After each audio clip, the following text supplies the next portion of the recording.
My wife and I have a 2-year-old son and have been married for 4 years. Our anniversary was a month ago and we found a nice, secluded cabin on Airbnb and rented it out for a long weekend getaway. My wife asked her parents if they would be willing to watch our son, and they agreed as long as we dropped him off at their house. That worked for us since it was on our way anyway. I was raised Lutheran and my wife was raised Catholic, but neither of us currently go to church and have not had our son baptized. My mother-in-law knows this and hates it.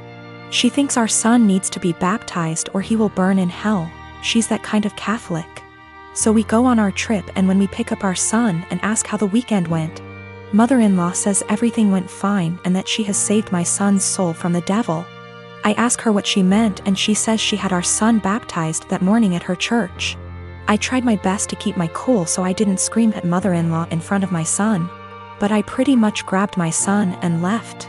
On the car ride home I was fuming and told my wife as calmly as I could that this would be the last time her parents have our son unsupervised. She tried to downplay what her mom had done, but I told her we need to wait until we get home to talk about it because I'm not fighting in front of my kid. When we got home and had a chance to talk about it, things got heated. I told my wife I no longer trust her parents with our son, and that if they did something like this behind our backs, I can't trust them to respect our wishes as parents in the future. I said this was a huge breach of trust and I will forever look at her mom differently. She continued to try to defend her mom, saying that she was only doing what she thought was best for her grandson. She even downplayed it by saying that it's just a little water and a few words and we don't go to church anyway, so what does it matter? I told her that under no circumstances will I allow her parents to watch our son by themselves again. I said that we can still let them see their grandson, but only if we are present. I also said that if she doesn't see what the big deal is with this situation, that maybe we aren't on the same page as parents and maybe we need to see a counselor. She started crying and said that this isn't the kind of decision I get to make on my own, and I'm an asshole for trying to tell her what kind of relationship her parents can have with our son. I told her that I no longer have any trust or respect for her parents and that I don't know if there's anything they can do to repair that. I told her what her parents did was unforgivable in my eyes and they put themselves in this position to lose privileges with our son. She's been trying to convince me to change my mind for the last month, but I'm not budging.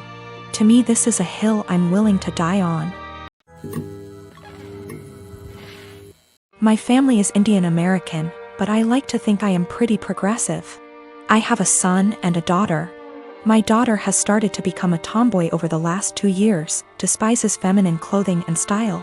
While it has definitely been an adjustment in my perception, I have always tried to be as supportive as possible, and have let her pick her own clothings, only eliminating anything that was graphic or inappropriate. However, my niece was getting married in a traditional, big Indian wedding. While generally all the girls would be wearing formal lehengas, Indian traditional dresses, I dropped it after asking my daughter if she wanted to wear that and she said no. Only mentioned it once because she really looks up to my niece and I did not want her to feel left out. When I asked her what she wanted to wear, she said that should wear a t-shirt and slacks. But I insisted that she wear a formal clothing of her choice, whether it was a suit, a dress or traditional Indian clothing. This was black tie event. I was making my son wear a formal suit. Everyone was going to be dressed to the nines. I was going to get my son a new suit tailored for the event, and I insisted that she come with and pick a fabric and suit style as well. It could be to her desire, as long as it was appropriate. Like a very typical men's suit or feminine twist like what Zendaya wears. She got angry and said I was constricting her expression. I think she will have to wear formal clothing in other points in her life, whether for work or other formal events.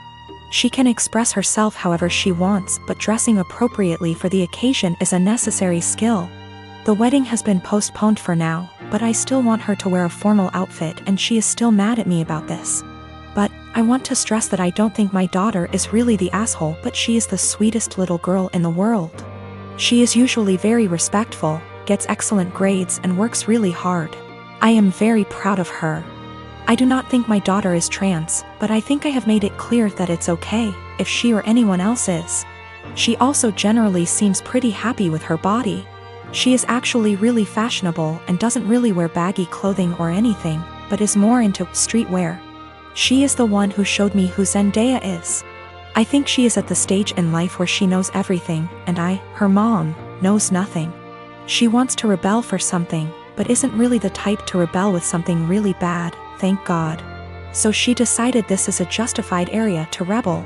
She is also at home, and I haven't really allowed her to go out because of the current circumstances. So think she feels cooped up and now everything about me is annoying her. I have decided to take a hard stance on because my daughter really wants to go. She loves her cousin and my family, and she is a really social person who would love weddings. Telling her not to go would hurt her, I think, and would be counterproductive in the long term. This is the first wedding in our family and the first time my kids will see a traditional Indian wedding. They have never seen one before, so I think it's important that they learn and feel connected to our culture. If she decides not to go as an act of rebellion, I know my daughter, and I know she will feel really sad afterwards. Parenting is hard, and I was always a girly girl and so were all the people around me, so this uncharted territory for me. I and my fiancé have been together since our sophomore year of college, so around 5 years now. My mom had an affair with a coworker when I was 16, leading to my parents' divorce. She has been single ever since, going on dates but no serious relationships. I have a good relationship with my dad and his new wife. Sadly, my fiancé's mom passed 2 years ago due to cancer and his dad has been single since. My fiancé proposed last year but our wedding was delayed due to COVID. Our families had never met up to this point because his family lives in South Carolina, whereas we're in North Carolina, where we went to college, around a 3 hours drive away from his dad. 3 months ago, in January 2021, we decided that it was time to have our families meet for the first time to discuss our upcoming wedding in June 2021. Held in our backyard, COVID appropriate, immediate family only. My dad and his wife, my fiancé's dad, and my mom all met at our place to meet and discuss the wedding. This went well, albeit there was some tension between my mom and my dad. This morning, out of the blue, my mom called me and announced that she had eloped. I was shocked as she had not been dating anyone to my knowledge. Upon questioning, it turns out that she and my fiancé's dad had been dating in secret since that meeting in January and had married in secret yesterday, making my fiancé my stepbrother. I want to throw up just thinking about this.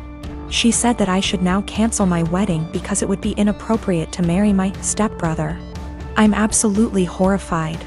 I shouted at my mom, saying she just loves ruining my life and called her selfish. First she cheated on my dad, and now she went and married my fiancé's dad, knowing full well I was about to marry my fiancé. My mom then said I was still young and I'd have the chance to meet someone new, but she's old and has to take every opportunity she's got, and so I was an ungrateful **tch for not approving of her marriage. She then accused me of wanting her to die alone. I don't think I'm the asshole, but I just wanted to make sure because ultimately I don't want her to have to be alone, even though I think she did that to herself by hurting my dad. I think I should be allowed to marry my fiancé as we met first. I'm also 12 weeks pregnant with my fiancé's kid, so that complicates matters more. We haven't told anybody yet. I don't know much about whether it's legal to marry your stepbrother. Honestly, I still don't know how to feel about this because this still feels kinda gross to me. We'll probably be going low or no contact. I bought a house a few months ago and moved in last month. The previous owner was a friendly old man that could no longer live alone, so he decided to sell and move in with his daughter. Just to be clear now, apparently he had been allowing use of his driveway to his disabled neighbor lady, largely because street parking is extremely limited and what little street parking there is pretty much instantly occupied. What I am saying is unless you have a driveway you end up having to park a good 5-minute walk away, and that's the best case scenario. I put disabled in quotation marks because the lady in question is just really overweight and I am not sure if that counts as disabled. Obviously I was unaware of this, so I was surprised to see a large SUV parked in my driveway when I moved in. I ended up having to knock on several doors asking whose car it was because the movers could not stand still on the busy road too long.